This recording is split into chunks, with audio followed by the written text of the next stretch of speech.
반갑습니다. 늘 이 자리는 왜 이렇게 어색한지 모르겠어요. 항상 예배하고 설교를 하는 이 목회자가 서는 자리는 정말 어색한 것 같아요. 그러니까 적응이 되지 않아요. 늘 두렵고 떨리고 또 뭔가 모를 압도됨과 동시에 설렘도 있고 그래요. 근데 더군다나 기존에 뭔가 나의 그 제 몸의 3분의 2 이상을 가려주고 있던 이 단상이 없어지잖아요. 그러면 단상이 없어져 버리면 뭔가 이렇게 벌거벗은 느낌? 예, 뭔가 나를 가려주고 있던 게 없어져 버리면 그걸 내가 심리적으로 많이 의지했었나 봐요. 항상 뭐 한영원 사랑잔치랄지 어떤 행사가 있어서 이렇게 딸랑 요거 하나 놓고 뭔가를 하려고 하면 굉장히 어색하고 부끄럽고 막 숨고 싶고 막 그래요. 뭐 없나 막 이런 생각이 들고. 그래서 지금 제가 이렇게 계속 말하는 것도 굉장히 지금 마음이 그래요. 그래서 이 말 저 말 하면서 지금 뭐랄까 이 두렵고 떨리는 마음을 좀 잠재우고 있는 중입니다. 지난주에 우리가 에스라 했고 오늘은 그 순서에 따라서 느헤미야를 하는데, 에스라와 느헤미야는 여러분 원래는 붙어 있었던 한 권의 성경이었다고 제가 이야기를 했었죠. 그런데 한 권에 붙어 있었다라고 말씀드리고, 특히나 또 그 동일한 비슷한 개혁이라는 어떤 주제를 가지고 성경이 쓰여진 부분이 있기 때문에 에스라와 느헤미야가 동시대의 사람이었을 것이다라고 우리는 생각하시는 분들이 참 많이 계세요. 더군다나 이스라엘의 역사를 성경적으로 우리가 짚어볼 때에 학개, 스가랴, 말라기, 에스라, 느헤미야 이렇게 해서 성경의 가장 마지막 부분에 쓰여졌다라고 우리가 밀쳐 놓아 버리기 때문에 아마도 비슷한 시대이지 않나라는 생각을 하시는 분들이 계시는 것 같은데, 사실 에스라와 느헤미야 같은 경우에는 100여 년 정도의 이 시간 텀이 있습니다. 그러니까 함께 동시대를 살았다고 하기보다는 100여 년 정도 안에서 에스라의 역사와 느헤미야의 역사가 있었죠. 성경 공부 시간으로 잠깐 돌아가 본다면 에스라는 여러분 무엇을 재건했죠? 네? 네, 성전 재건 맞아요. 그러면 느헤미야는? 그렇죠. 느헤미야는 성벽 재건. 그러면 조금 더, 물론 이렇게만 말하면 너무 정확하다고 말할 수는 없기 때문에 좀 위험하지만, 그래도 우리가 간략하게 성경 공부를 하다 보면 뭔가 핵심만 짚을 때가 있잖아요. 에스라는 성전 재건, 느헤미야는 성벽 재건. 그럼 에스라가 성전을 재건했다는 것은 우리의 무엇을 회복하자? 영적 생활을 회복하자는 거죠. 영적인 회복, 예배의 회복을 이야기하는 거고, 성벽을 재건했다라는 것은 어떤 군사력이 아니에요. 우리가 성벽하면은 마치 막 행주산성 싸움 막 우리 이런 걸 생각하면서 성벽, 군사, 전쟁 이런 걸 생각하는데 밀접한 관계는 있습니다. 그러나 성벽이라는 것은 마치 어떤 전쟁터에서 쌓아놓은 성벽이 아니라 그 당시에는 이 성벽 안에서 모든 생활권들이 이루어졌었어요. 그렇기 때문에 성벽 재건이라는 것은 삶의 회복, 우리의 물리적인 삶의 회복을 이야기하고 있습니다. 그렇기에 에스라서는, 지난주에 제가 설교했던 에스라서는 우리의 예배의 회복, 영적 생활의 회복, 경건의 회복을 이야기하고 있다면, 느헤미야는 삶의 회복을 이야기하고 있습니다. 그리고 더욱더 구체적으로 우리 삶 가운데 하나님의 말씀을 적용해서 우리가 느헤미야처럼 하나님의 코람데오 안에서 우리의 삶을 회복하자라는 어떤 그런 주제를 가지고 있죠. 그래서 느헤미야서의 별명이 있는데, 느헤미야서의 별명은 무엇이냐면 구약의 야고보서라고 해요.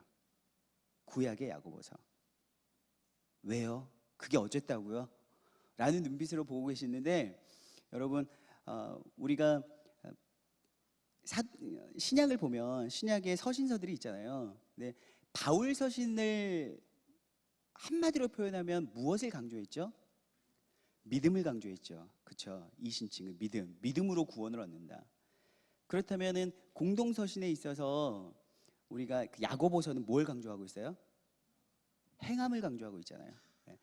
동일한 맥락이지만 바울 서신이 믿음을 강조하고 있다면, 야고보서가 쓰여질 당시에는 믿음만 이야기하고 있기 때문에 삶이 많이 무너져 버렸어요. 그래서 행위가 굉장히 중요하다, 행위가 없으면 죽은 믿음이다라고 이야기한 것이 야고보서이고, 바로 이 느헤미야서를 구약의 야고보서라고 이야기하는 것은 좀 전에 제가 말씀드렸던 것처럼 느헤미야서는 삶의 회복을 이야기하고 있고 곧 우리의 행위가 하나님 앞에서 회복되어야 된다는 것들을 느헤미야서 전반에 이야기를 하고 있습니다. 오늘 제가 여러분들에게 제목을 뭐라고 지었는지 혹시 주보에 보이시죠?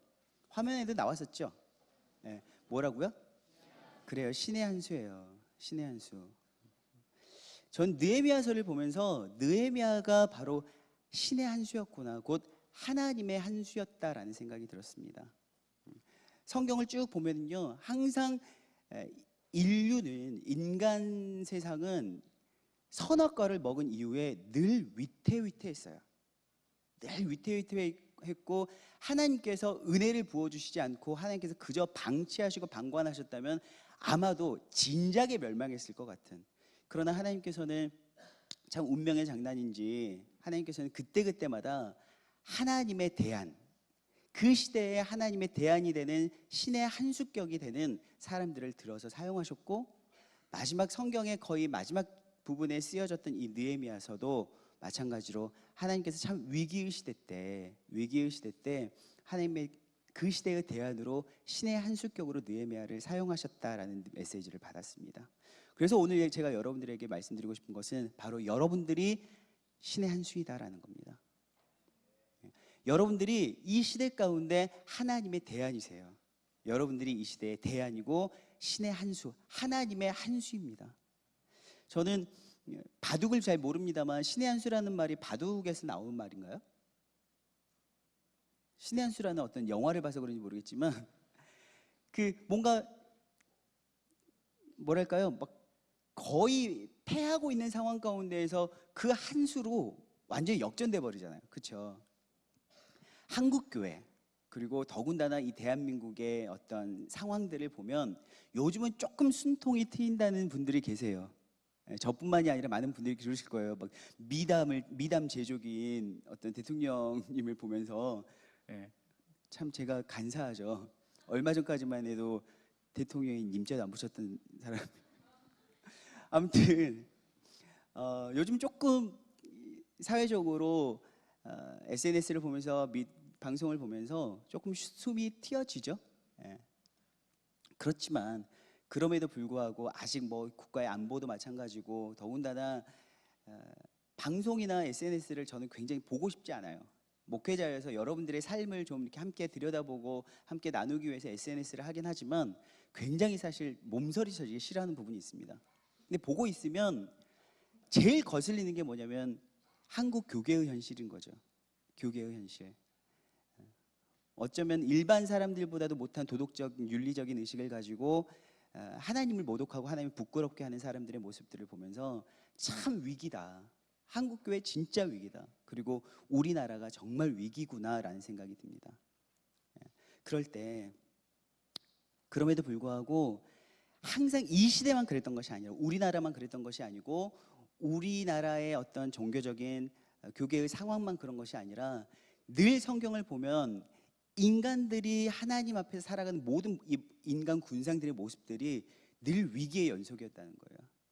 그래서 소망할 수 있는 건 우리 서림 청년들을 바라볼 때, 정말 농담이 아니고요, 여러분들 한 명 한 명을 바라볼 때 정말 여전히 소망이 있구나, 여전히 소망이 있구나라는 생각이 듭니다. 그러면서 하나님, 다른 건 모르고요, 저 이기적이라고 해도 좋고 독선적이라고 해도 좋습니다만 저는 정말 서림교회밖에 모르거든요. 서림교회 청년부 출신이고, 서림교회에서 교육전도사, 서림교회에서 전임전도사, 서림교회에서 목사했기 때문에 저는 서림교회밖에 모르고, 더 나아가서는 서림교회 청년부밖에 몰라요. 왜냐하면 청년부밖에 안 했기 때문에. 그래서 그런지 모르겠지만 저는 서림 청년부가 이 시대의 대안이라고 굳게 믿고 있습니다. 그리고 서림 청년부의 한 사람 한 사람이 여러분들이 이 시대의 대안이라고 믿고 있고, 여러분들이 신의 한 수라고 믿고 있습니다. 근데 아무나 신의 한 수는 될 수 없죠. 하나님께서 원하시는 신의 한 수의 격을 갖춰야 되는데, 바로 느헤미야의 모습을 보면서 그 신의 한 수의 격을 갖추길 원합니다. 느헤미야는요, 왜 대단하냐 하면은, 느헤미야가요, 유대인이었으나 이 예루살렘이나 이 유대 지역에서 태어난 사람이 아니었다라는 거예요. 식민지하에서 태어났다라는 것만으로도 대단한 일이지만, 사실 느헤미야는 페르시아에서 태어났던 사람이에요. 페르시아에서 태어났던 사람이고 페르시아에서 나고 자랐던 사람이에요. 그리고 페르시아에서 이미 높은 자리, 거의 뭐 비서실장급, 좀 돼본 적이 없어서 그 사람이 얼마나 높은 사람인지 모르겠지만 방송을 보면은 꽤 높은 사람인 것 같아요. 나는 뭐 하늘에 나는 새도 떨어뜨릴 수 있을 만큼 높은 사람인 건 분명해요. 그러나 요즘으로 말하자면 그런 급이었다는 거죠. 왕의 술관원장이었어요. 술관원장이라는 것은 단지 마치 우리가 사극에서 보듯이 왕이 술 마실 때 독이 들었는지 안 들었는지 시음해보거나 뭔가 그런 걸 테스트하는 사람으로 끝나는 것이 아니라, 여러분들은 술을 안 마시니까 모르겠죠. 예, 저도 몰라요. 진짜 몰라요. 예. 내가 왜 이렇게 해명을 해야 될까? 아무튼 술을 물론 기분 좋은 일이 있을 때도 마시기도 한다고 하더라고요. 그런데 사실 요즘같이 뭐 안 좋은 일들이 많이 비일비재하게 나타나고 있을 때에는 근심과 걱정이 있을 때 술을 좀 마시죠. 스트레스 있을 때. 왕도 그러지 않았을까요? 한 나라의 왕으로서 생각할 거리가 되게 많을 것 같아요. 사극을 보면 우리나라 왕들이요 그렇게 힘들었대요. 날마다 여러분, 왕이라는 자리가 권세만 가지고 있는 자리가 아니라 늘 죽음의 위기에 놓여 있었던 거 아시죠? 늘 호시탐탐 이 왕권을 쟁취하기 위해서 늘 죽음에 놓여 있었어요. 여러 가지 스트레스죠. 뭐 영조 같은 경우에는 잠도 거의 안 잤다고 하니까. 그러니까 늘 이런 스트레스에 노출되어 있었기 때문에 근심 걱정이 있었고 술을 가까이 할 수밖에 없었어요. 아마 아덱사스다 왕도 그랬을 거예요. 그럴 때 술을 마실 때 그냥 술만 꿀떡꿀떡 마시는 것이 아니라 술을 마시게 되면 자신의 근심과 걱정을 함께 논하는 사람, 굉장히 신뢰를 받는 사람이 바로 느헤미야였다는 거예요. 그 정도의 왕의 신뢰, 전적인 신뢰를 받고 있었고 높은 지위에 있었고 편하게 잘 살 수 있었습니다. 여러분, 유대인, 민족적으로는 유대인이라고 하지만 사실 유대인하고는 관계가 없는 상황과 환경 가운데서 나고 자랐던 사람이에요. 태생적으로. 그런데 오늘 이 느헤미야가 가졌던 마음이 너무나도 귀하다라는 거죠. 그러면서 느헤미야를 보면서 이런 사람이어서 하나님께서 사용하시는구나. 하나님께서 아무런 사람이나 쓰시는 것이 아니라 이런 사람을 신의 한 수격으로 쓰시는구나라는 생각이 들었습니다. 제가요 2006년도에 중국 단기 선교를 갔었습니다. 제 첫 단기 선거가 2006년도예요. 2006년도에 중국 단기 선교를 갔고 심양을 갔었어요. 심양과 뭐 그쪽 단동 뭐 이쪽을 갔던 거 있었는데 그쪽에는 조선족들이 되게 많아요. 그래서 조선족들이 많으니까 여러분 뭐 중국어로 대화하는 것이 아니라 우리가 한국말로 대화하죠.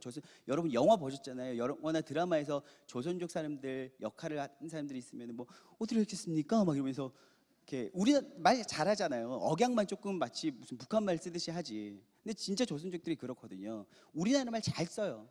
한국말로 대화해요. 물론 중국어도 굉장히 잘하지만. 그런데 우리하고 그 사람들하고 우리는 드라마를 통해서 그 사람들을 바라보기 때문에 한 민족으로 생각해요. 대화를 하면 한국말로 대화하고 김치도 먹고 뭐 음식이 한국 음식 먹으니까 조선족들도. 그러니까 우리는 어떤 민족 공동체 이런 의식을 가지고 있거든요.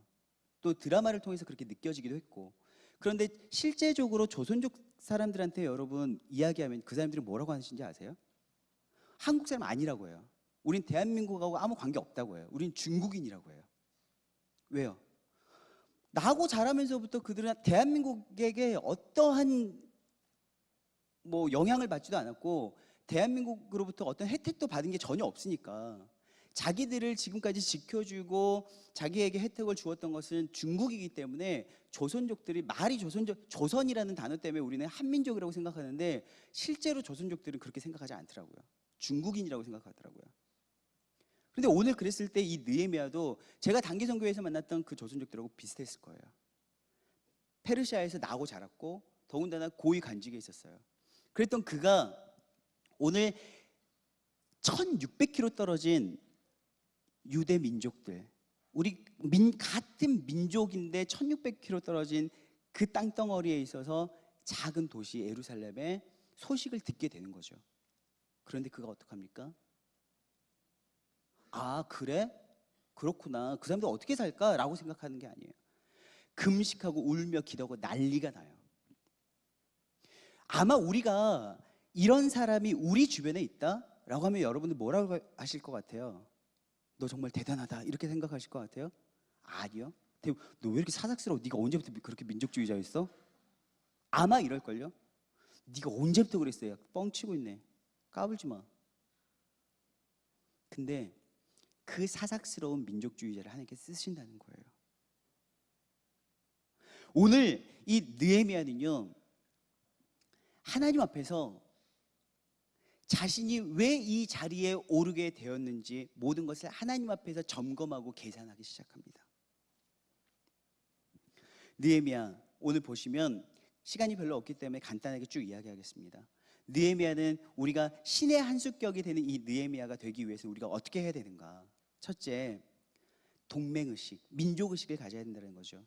우리 공동체로 이야기하면 지체의식입니다. 지체의식. 공동체의 아픔을 나의 아픔으로 느낄 수 있는 사람이라는 거예요. 제가 제일 답답한 게 무엇이냐면, 같은 공동체임에도 불구하고 공동체를 굉장히 불평불만하고 공동체를 씹어대는 사람을 이해할 수가 없어요.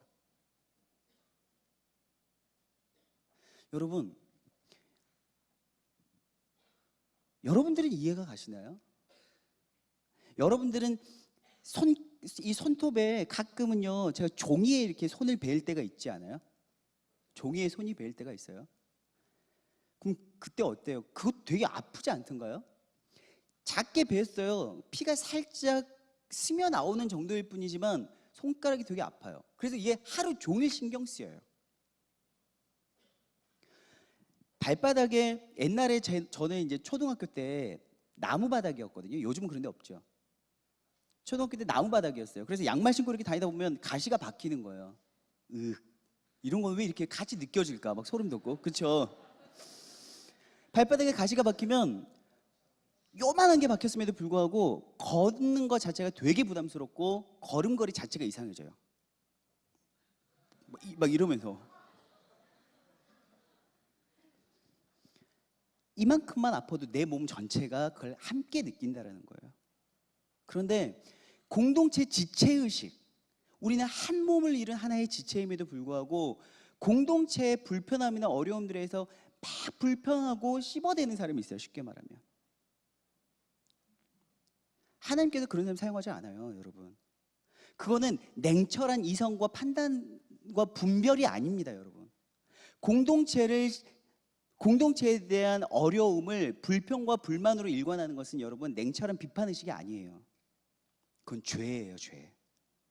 하나님께서 절대로 그런 사람 쓰지 않아요. 그건 성경적 원리예요. 많은 사람들 중에 가끔씩은 그런 사람들이 있어요. 뭔가 이야기를 하다 보면 우리 교회는 왜 그래? 마치 내 교회도 아니고 남의 교회, 마치 무슨 신천지가 우리를 이야기하는 것 같은 기분. 신천지가 기성교회를 욕하는 것처럼 똑같이 그럴 때가 있어요. 우리 교회는 왜 이래? 우리 교회는 뭐가 어쩌고 뭐가 어쩌고 뭐가 어쩌고. 자기하고 생각이 다르다는 이유만으로 교회를 너무너무 욕하고 다녀요. 분명히 말합니다. 여러분, 그건 죄예요, 죄.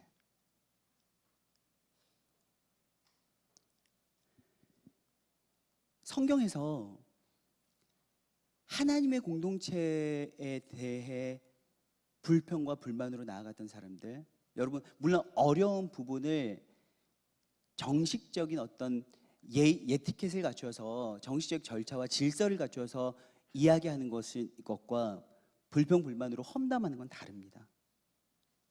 근데 많은 사람들이 공동체 전체를 오염시킬 만큼 어렵게 하는 경우들이 되게 많더라고요. 성경에도 그렇게 이야기하는 사람들은 굉장히 끝이 좋지 않았어요. 여러분, 신의 한 수격이 된 사람은 어떤 사람이냐? 공동체를 내 몸처럼 느끼는 사람이에요. 공동체를 한 몸 의식을 가지고 있는 사람입니다. 지체 의식을 가지고 있는 사람이에요. 하나님께서 그런 사람 쓰세요. 여러분, 민족의 지도자를 누굴 쓰시겠습니까? 민족의 아픔을 아는 사람을 써요. 공동체의 여러분 리더로 누굴 세우시겠습니까? 공동체의 아픔을 아는 사람을 써요. 함께 아파하는 사람을 써요. 나라와 민족, 이 열방의 아픔을, 열방의 지도자로 누굴 세우시겠어요? 열방과 민족의 아픔을 내 아픔으로 받아들이는 사람을 하나님께서는 쓰세요. 그런 사람이 신의 한 수격이에요. 두 번째, 느헤미야는 어떤 사람이었습니까? 열렬한 기도의 사람이었습니다. 오늘 보면 그 말을 듣자마자 느헤미야는 반사적으로 무엇을 하냐면 기도하기 시작합니다. 연구하거나 아니면 그래? 어때? 여타 등등 이런 반응으로 나아가지 않아요. 기도하기 시작합니다. 심지어 금식하면서. 왜요? 듣고 보니 이거는 이미 계산이 나와요. 내 힘으로 될 수 없어요. 하나님의 완벽한 도우심이 아니면 될 수 없는 일이라는 걸 알아요. 그래서 열렬하게 기도로 반응합니다. 세 번째, 느헤미야는 어떤 사람이냐? 돌파하는 사람이었어요. 앞으로 여러분들이 느헤미야서를 쭉 읽어보십시오. 읽어보면 성벽 재건을 하는데 산발락과 도비아라는 여러분 느헤미야의 주적이 나옵니다. 느헤미야의 주적이 나와요. 산발락과 도비아. 그런데요, 그들의 문제를 그가 기도하고 철저하게 영적으로 분별한 이후에 돌파해 갑니다. 그것에 두려워 떨지 않습니다. 여러분, 위기의 상황, 어려운 상황, 어두운 상황에서는 하나님은 빛처럼 돌파하는 사람을 쓰십니다. 사랑하는 여러분, 하나님이 계십니다. 뭐가 문제입니까? 하나님이 계세요. 루터가 어느 날 아주 찡찡하게 있었대요. 루터가 막 근심 걱정으로 찡찡하게 있어요. 그 부인이 뭐라고 어떻게 하고 있었는지 아십니까? 검은 상복을 입었어요. 어느 날 루터가 이야기합니다.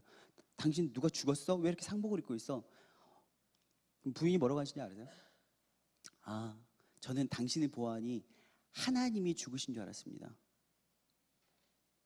여러분, 하나님이 계십니다. 하나님이 살아계시는 한 이 땅에 소망이 있습니다. 교회에 소망이 있습니다. 공동체에 소망이 있습니다. 더 나아가 여러분들에게 소망이 있습니다. 돌파할 수 있습니다. 왜요? 하나님의 강하고 선한 손이 도우시기 때문에. 에스라서와 느헤미야서에는 끝없이 하나님의 선한 손, 하나님의 도우심이라는 이야기가 여러 번 나옵니다. 그 하나님의 선한 손이 여러분들을 붙드실 때 돌파할 줄 믿습니다. 마지막으로 네 번째, 신의 한 수격이 된 사람은 어떤 사람이냐면 말이 무거운 사람입니다. 겉과 속이 같은 사람입니다. 앞과 뒤가 같은 사람입니다.